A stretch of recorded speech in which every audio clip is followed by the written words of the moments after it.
I wanted to ask you, what have you been most surprised by since the inception of FTA?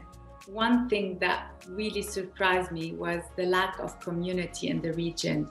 During the event of 2019, one thing that all the designers were very grateful, of course, they were very happy to meet, the journalists, the advisory board, but one very important thing is that a lot of them came to me that they were very happy to meet each other. They didn't know each other, they had heard of each other, but never met.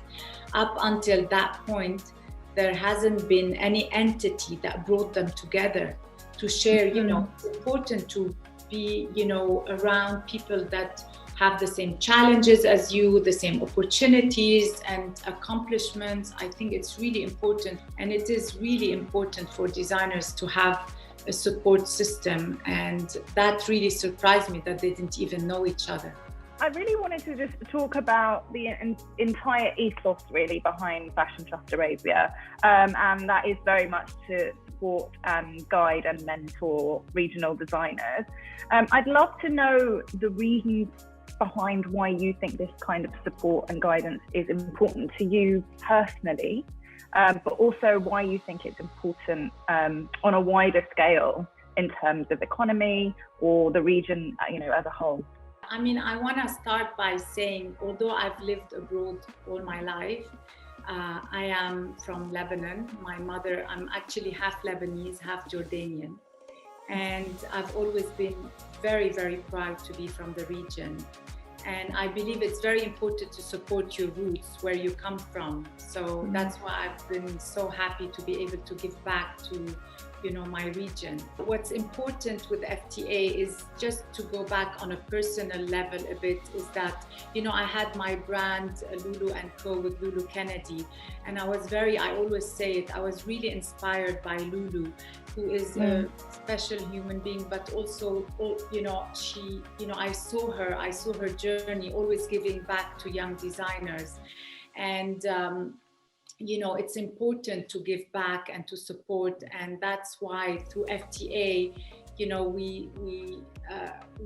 I felt that there is a need in the region to create a platform to be able to give back to designers. And what FTA does is, we give them financial support, as you all know, international exposure, mentorship, which is a very important part of a designer's journey. Everyone needs to be mentored, everyone needs advice, and also we give them mentorship with some of the most renowned experts in the industry, like matchesfashion.com. I feel like FTA acts as a bridge between the East and the West, and fashion is a global language, and it's only natural to want to create this bridge. It also helps local artisans and experts, get global recognition. I was speaking to Caroline Issa just on Friday, and she was telling me that they're including Salim Hazam in their, one of the features that they're doing, and she was grateful because she met Celine through FTA. So this is the kind of stories I hear on a regular basis, and it makes me so happy. And, this is what we're also trying to do. I mean, that's incredible. And I would imagine precisely the mission, that's exactly what you guys, want to be doing. Have you got any other stories like that really stand out to you, that you're like, that is actually, it's really made me feel like I know that I'm moving in the right direction? I mean, I know that Krikor Jabotian told me, I didn't ask because I didn't want to be, he told me that Pier Paolo from Valentino gave him the best advice he's ever received. He wanted to take his business in this direction, and he told him not to, and it's the best thing that he followed his advice. So that's also something that I'm very happy with. You mentioned Lulu Kennedy. I just wanted to go back to the kind of support that runs through the entire philosophy of FTA, because it's so important. Obviously, it's important to all of us in the industry. I wanted to ask you what kind of support that you received early on in your career that has really defined your philosophy on all of it. but also what support you still maybe receive now? So when I had my brand, I was very fortunate to receive support from the industry, whether it was on a business plan, merchandising. I remember very well. We had, because sometimes when you start your brand, you don't know how to put all your collection together. So we received a lot of advice on merchandising. In terms of FTA receives support from all the advisory board members and judges, our mentors, our sponsors. I'm really so grateful and so fortunate to be working with those unbelievable people. Advisory board, the judges, everyone is so supportive. I think it's one of the most important part of a designer's journey. Mentors are the key to success. Everyone needs them. Everyone needs guidance at some point. One particular mentorship that, has been, I'm sure all the mentors with, Mr. Village and all those amazing people. And, we're working also on a bigger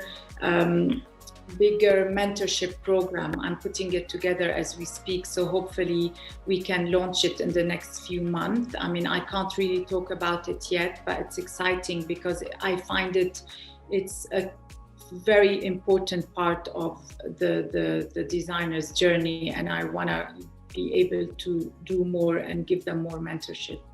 That's exciting. Yeah, fantastic. We'll stand by to hear more about that. I know that we're here to talk about Fashion Trust Arabia, but I do want to ask on a personal note, because, Fashion Trust Arabia would not exist if it wasn't for you. So is there any personal mentors of yours that you could name check? Her Highness Sheikha Moza bint Nasser has always inspired me with her spirit of wanting to create positive change and wanting to improve on so many levels, and that always pushes me forward. And having said that, I do learn every day from everyone I work with, from the amazing FTA team, the designers, our mentors. Because obviously, of course, I believe that editorial is a fundamental pillar that we all need to build on in order to support the industry as a whole. So I think it's great to have another voice out there. Yeah, thank you.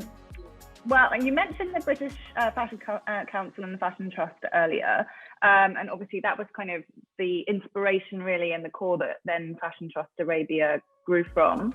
And you said that you also learn every day, which is fantastic. What do you think the key things are that you learned from the BFC and from Fashion Trust in Britain that you've then been able to absorb into growing Fashion Trust Arabia? I think what it taught me is how important it is to create a community. The BFC, what was amazing is the community of unbelievable people who all support the designers in their own way and with their own areas of expertise. Like some support them from legal matter, some support them on business matters, financial advice, or even like just to purchase and supporting young UK designers. That's very important to build a community of people who are willing to give back and to support financially or advise. And I really think that was a very important thing that we created with the BFC Fashion Tree. We want to encourage the community as much as possible to buy. For me, it's really important that I spread the message to buy, support and advise young designers from the region. And it's always nice to mix and match. You can wear, your grandmother's shirt that's vintage with shoes from a MENA region designer and a trouser from an international designer. And that's what I think is exciting, is to be able to, mix and match and also to buy and support the designers. That's really a very key message. What you're proudest of that you've achieved with FTA so far? Yes, I have to say it was definitely when the FTA winners were carried by matchesfashion.com. I saw all these regional designers on a leading international platform, and I was really very happy, super excited and very, very proud. And if you want to ask me on a personal level, when for me in my career, I was very proud. It was a very proud moment for me, actually, is when at the beginning, before we even launched, is when Her Highness Sheikha Moza trusted me to be the co-chair with her daughter, Her Excellency Sheikha Al-Mayasa bint Hamad Al-Thani, who I really enjoy and love working with her. She's really dedicated in supporting her country, the region, the MENA region designers. And she's like so hardworking, loyal. Loyalty is very important for me, and she is. And when I need guidance, I always call her when I'm stuck. I always call her, and, she comes up with a solution very, very quickly. So she's super smart, and I'm really proud and very honored to be working with her. It's very difficult to compare the UK, to the Middle East, because it's just a very different stage in its journey. But what would you say the blueprint is for us to achieve, to get to that stage, the sort of same stage as the UK has? I think it's important to do, but it's a bit more complicated if you talk about the whole MENA region, because actually, where would you put it? If it's in Dubai, what about Morocco, Tunisia, Algeria, Lebanon, Syria? So it's just the geography is a bit challenging, but I feel what FTA is trying to do is to put all those designers together to meet and to be supported. Because of what you've said about the importance of community, I mean, obviously during COVID, what we've realized is that you can certainly have digital community, but there's a lot to be said for proximity. Absolutely. As well. So what is your North Star? Like, what do you, when you kind of close your eyes and think, okay, that is really my ultimate goal for FTA? I mean, I would really want to help bridge a community in the region that could function on its own. Of course, with FTA as its anchor, but from like brand inception to finding the right resources, to production, to brand launch, I would love to give more support to designers in the MENA region in that way. I wanted to ask you about the categories, because I know there are 5. Yes. I'm interested to know if there are more applications for one over another, and why you think that might be. Yeah, I mean, we do get more applications in the evening wear and ready to wear category. And I think the MENA region has been, the launching pad to a lot of couture designers, like, only natural to so many, talents to aspire to follow in the footsteps of these big designers like Rabia Kairouz and, like Elisab, Zuhair Murad, George Hbai'a, Wadha Al-Hajar also, she's a very good Qatari designer. So I feel, this is why people are more inclined. But I think things will change. We will see more accessories and we will see more jewelry. I am very curious to know what the cornerstones that the judging panel actually look for in the winners are. They're mostly looking for designers who have, of course, creativity. We all know that. Have a sustainable, sustainability is also part of their identity, who they are, their business practice. Who have a good also business model. It's important, that they are, doing okay, doing well. And who have consistency as well as a vision and an identity. Identity is very important for designers. A creative brand like, presentation and a lookbook. Lookbooks are quite important, especially that, the advisory board and especially the advisory board are not being able to meet the designers, not like the finalists. It's important that the lookbook is important for them, and that the lookbook represents the designer and reflects their DNA. So that consistency, I really can't, focus on how important it is. I wanted to ask about Beirut, because obviously I'm sure that's also got a very special place in your heart. And after the, tumultuous to say the least, past 6 months or so that they've had, I wondered if you guys were doing anything specific to help the designers that are based in Beirut. So yes, one thing is in August, like literally after the blast, the terrible blast, right after, FTA was able to support 11 designers to rebuild their spaces, stores, ateliers, and showroom through a very generous donor, 1% that doesn't want to be mentioned.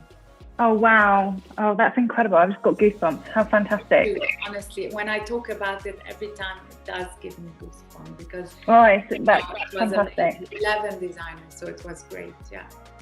Oh, wonderful. Again, very tangible, tangible results, something that actually, really does make a difference on ground level. We are, as an industry, obviously hugely with the help of FTA, kind of moving towards building a more robust landscape. But I wanted to hear from you, what else we really need to be doing in order to grow fashion in MENA? I believe there is a lack of resources within the creative industry. We really need to have more fabrics. That's a lot of designers complain. I mean, I've heard some designers say, it's tough to find the right fabrics. Better machinery, that's important, and more production companies on very high levels. And I think we can. I'm surprised that no one has done it before. I also think the lack of international support of press in the MENA region, and there aren't any international buyers who come to the region. It's hugely important. I mean, ultimately, that's the name of the game, isn't it? Like getting the items, the garments into stores globally. So, of course, and I know you've got your hands full with BFC and with FTA as well. So, but if you have the time, what would be on your wish list that you would be working on next?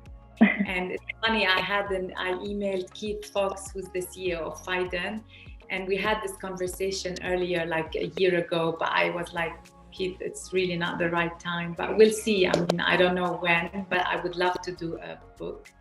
I would also like to do more collaborations, like what we did with Barbara Sturm, with Carolina Bucci.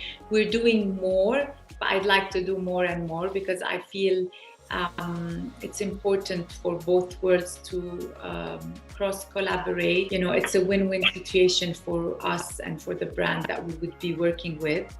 And Sheikha Mayasa texted me like 2 weeks ago and gave me this brilliant idea to do a pop-up. So I don't know, but maybe one day we will do a pop-up store. So that would be an amazing thing to do. Anything physical, I think people are just calling out for at the moment. So yeah, please make that happen. I hope so. Let's see. And last question, and I will let you go because I know you're very busy. So obviously fashion is really very much at the heart of everything that you do. But obviously in the creative world, there are so many other, incredible things. So I wanted to know what your biggest inspirations were outside of fashion and where you really draw the most energy from. I mean, I love art. So when I'm in the UK or even in LA or wherever I am, I love going to visiting galleries, museums. So that really inspires me so much. And the last exhibition I still remember I went to see in London is the Olafur Eliasson, which was unbelievable. So this is also one of my biggest inspirations, art. I love art. And actually, I also do love design, furniture design. So both, yeah. What's the piece behind you? It's Anton Henning. He's a German artist, Anton Henning. It's fantastic. Thank you for bringing some colour into the background. All right. Well, look, thank you so much. Honestly, it's been such a pleasure. Thank you so much for doing this with me. I'm really happy. Thank you.